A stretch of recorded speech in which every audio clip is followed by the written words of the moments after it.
Imagine taking one of the weakest weapons in Warframe, shoving in a bunch of potatoes, mods, weird looking blocks of work and cheese, and the secret ingredient, an incarnate, now turning it into one of, if not the strongest weapon in this game. Well, duh, Mr. Melon, that's called modding.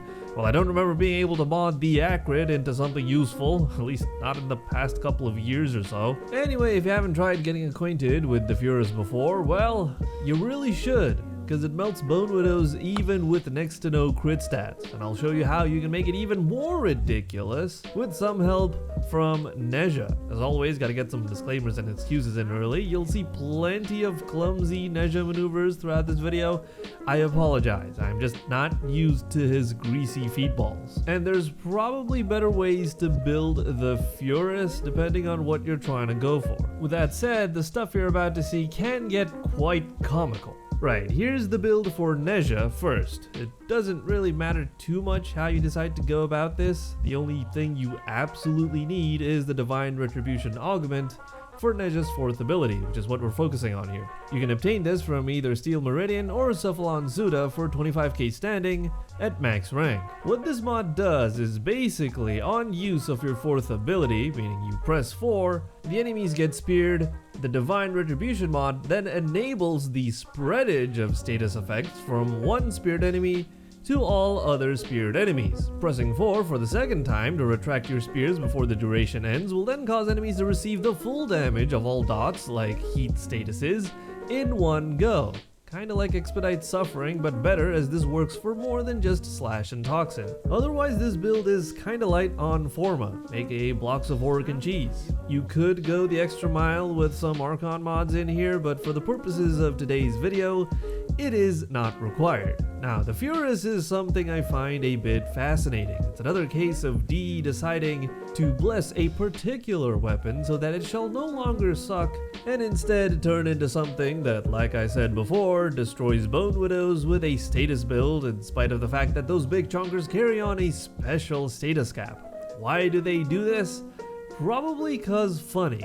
Anyway, here's the build for the Furis. I highly recommend getting the secondary Encumber Arcane for this, as it is an absolute joy to just watch enemies get doused in a concoction of all the statuses known and maybe unknown to man in frame with like half a click almost. You just need to press fire for a fraction of a second to deal dozens of statuses, especially heat, as this build here is biased towards that. You could play around with the setup, of course, maybe tuning it a bit more for crits might improve the overall DPS depending on the incarnate upgrades. Pistol Elementalist might also make more sense in place of one of the 60/60 mods here, but it's kinda overkill, as you'll see in a bit after this short bit on Greenman Gaming. Sorry for the interruption, guys. Yeah, ads suck, especially on YouTube, but how about a helpful recommendation? I bet you all buy your games on Steam, which is great, but what if there's a way to get those games and some free stuff on the side? Well, all you gotta do is just buy them on Greenman Gaming, where even if you get something at full price, you'll still receive benefits in the form of XP, which is part of their loyalty program.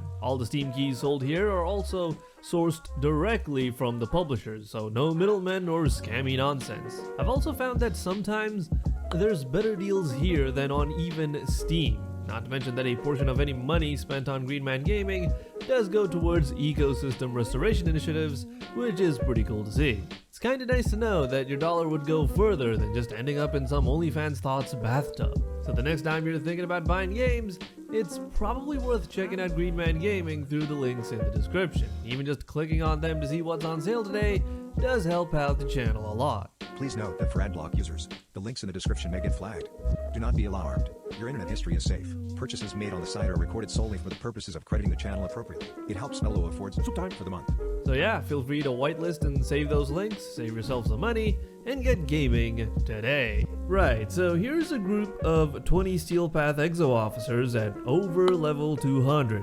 And this is how you annihilate all of them. First, charge the Furis by doing a headshot so you can activate its incarnate form, and then follow that up with Nezha, pressing 4 to skewer all of the enemies. Proceed to inflict massive amounts of status on at least one enemy, or just spray it all over them indecently, I guess. And then finally, press 4 again. and watch them be reduced to ashes.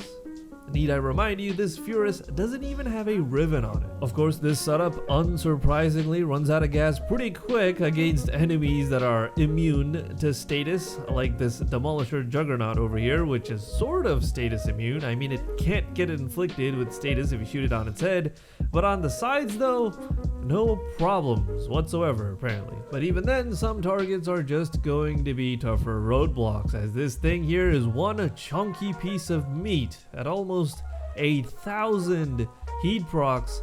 It still stood there for a couple of seconds, burning to a crisp. Otherwise, this Nezha and Furis setup is more than enough for almost anything in Warframe, bar some special bosses and elite enemies that DE decides that you should not be able to kill in one shot. And if you watched the previous video featuring the hate with the Burning Hate mod, you can combo that with this Furis setup to deal, I don't even know what else to call it at this point, just obscene amounts of damage probably. I mean, picture this scenario where you're bullet jumping through a capture mission and you run into something that's alive and in your way, you inflict it with hundreds of heat procs before touching it ever so slightly with the tip of your hate, equipped with the Burning Hate mod of course, to create a skadoosh event.